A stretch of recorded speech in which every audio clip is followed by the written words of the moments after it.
Hello, my dear students. Welcome to my class.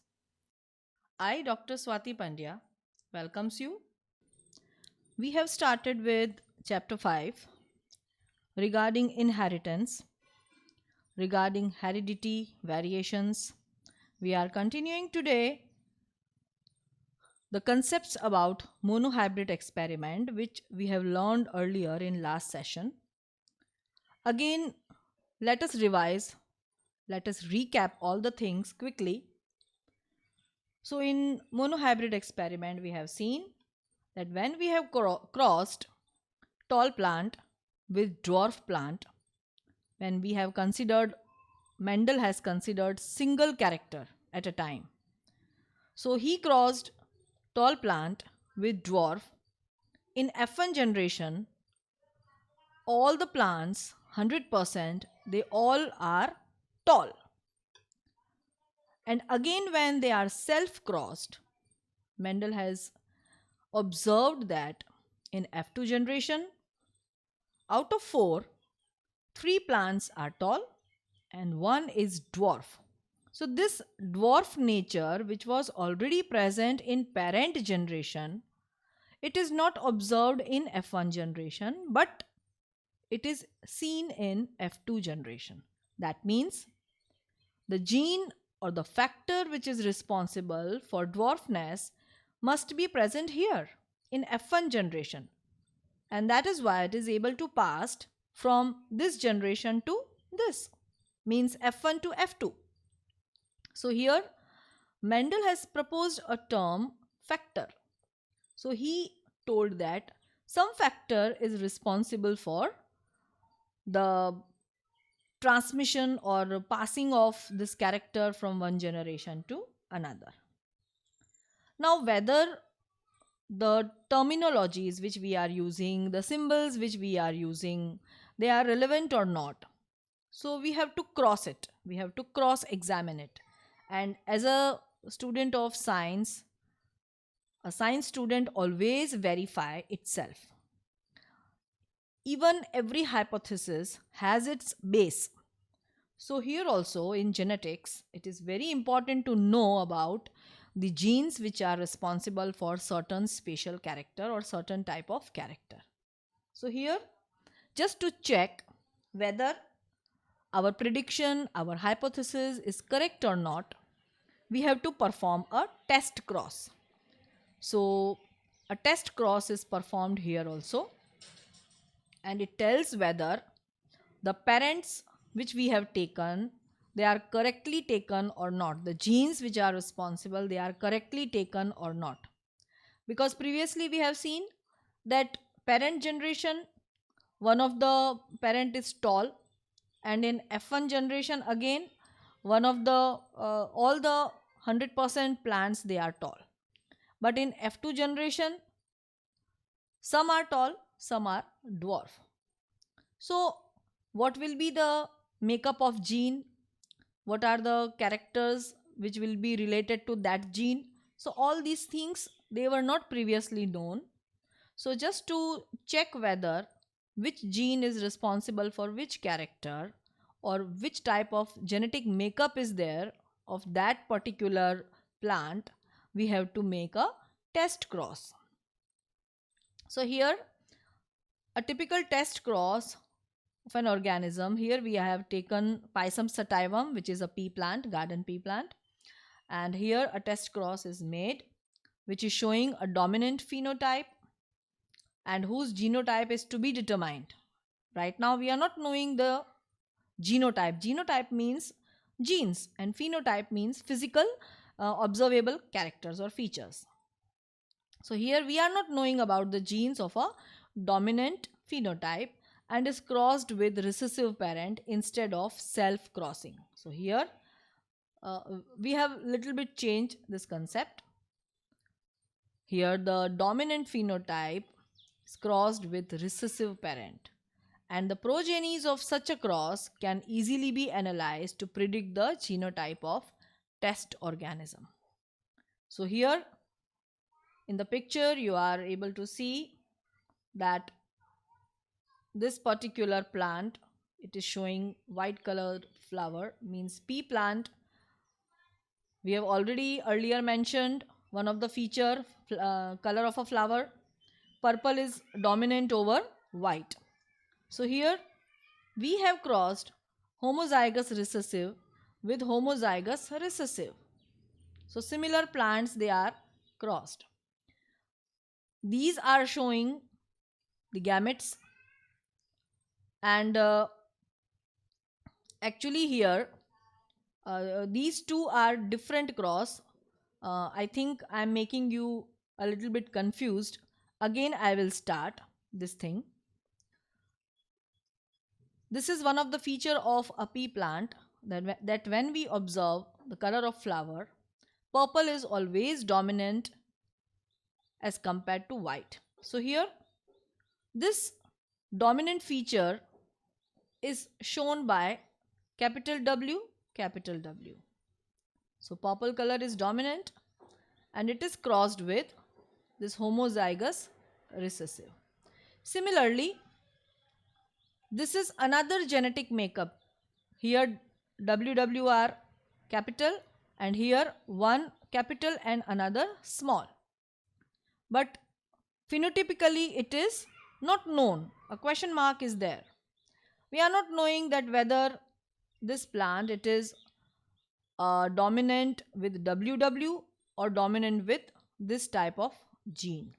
So here we are making a test cross.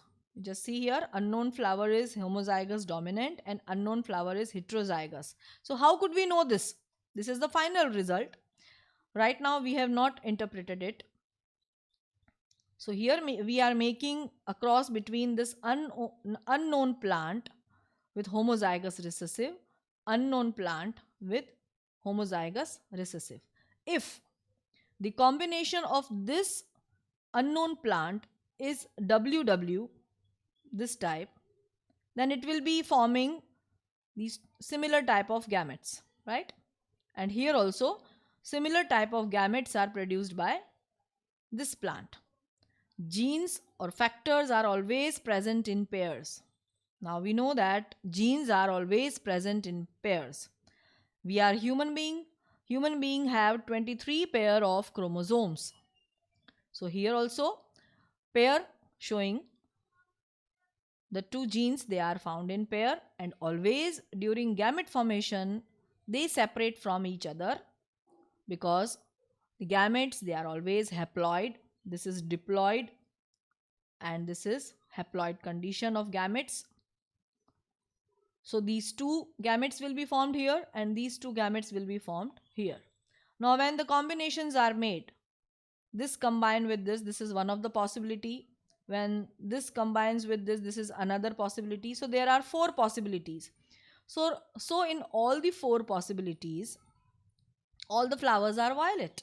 This is the result, right?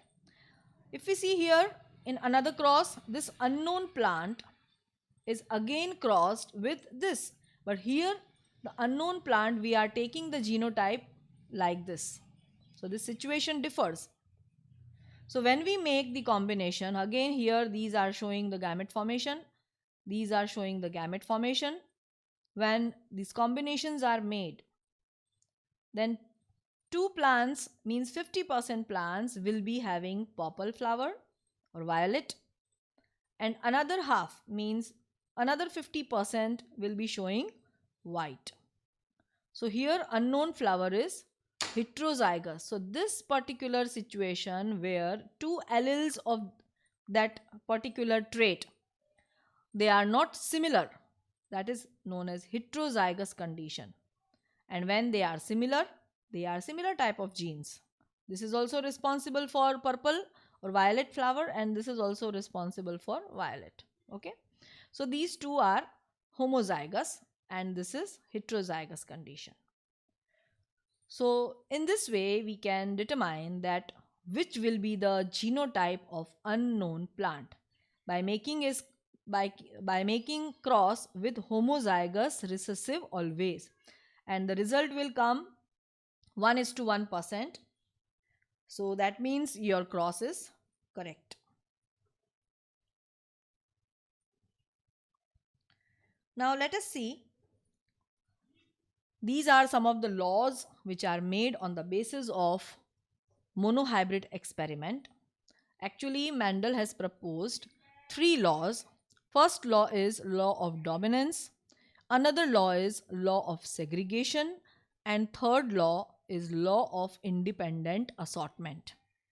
Right now, on the basis of monohybrid experiment, I am showing you only these two laws. I am explaining today only law of dominance and law of segregation only. Right now, here I have shown you the gamete formation. These two are gametes. Even previously, when we have analyzed this type of monohybrid experiment, these two are gametes here. So we have seen always during gamete formation in every type of cross, here also these two are gametes and they have single gene only. Genes are actually present in pair. See here, here also pair, here also pair, here also, here also.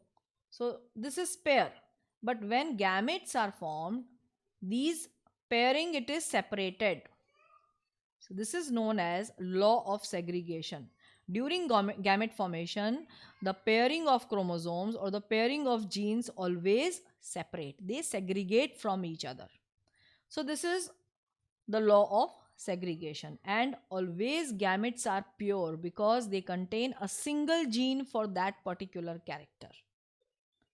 Then first law was showing law of dominance. Here in F1 generation, again you can observe this is a tall plant, this is a tall plant, tall, tall. Though the small t is present in every type of plant, but still it is unable to express itself in presence of capital T. So this is showing law of dominance. When the dominant gene is present, then always the recessive gene is unable to express.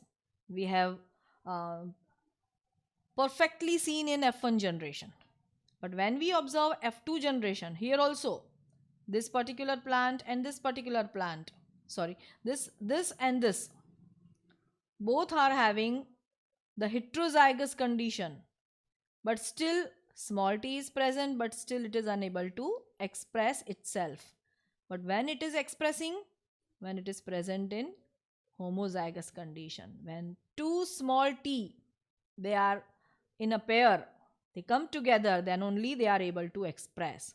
So that means small t is a recessive gene and capital T is dominant gene. So this is known as law of dominance, which is showing that one gene is dominant over another.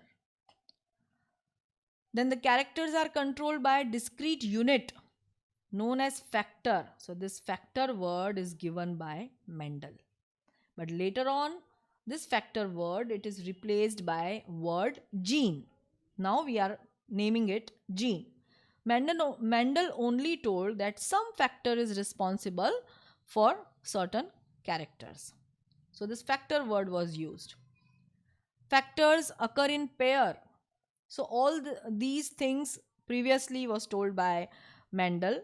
Then his work was again uh, rediscovered by another scientist that we will talk about later on. So in a dissimilar pair of factors, one member of pair dominates over another. So who will dominate? It is known as dominant, and who is dominated? It is known as recessive.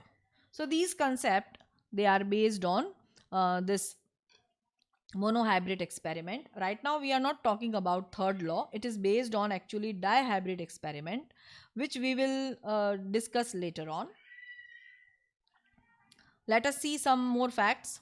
So this law is based on fact that alleles do not show any blending and that both the characters are recovered as such in F2 generation, though one of these is not seen at F1 stage. So filial 1 generation, filial 2 generation we are talking about.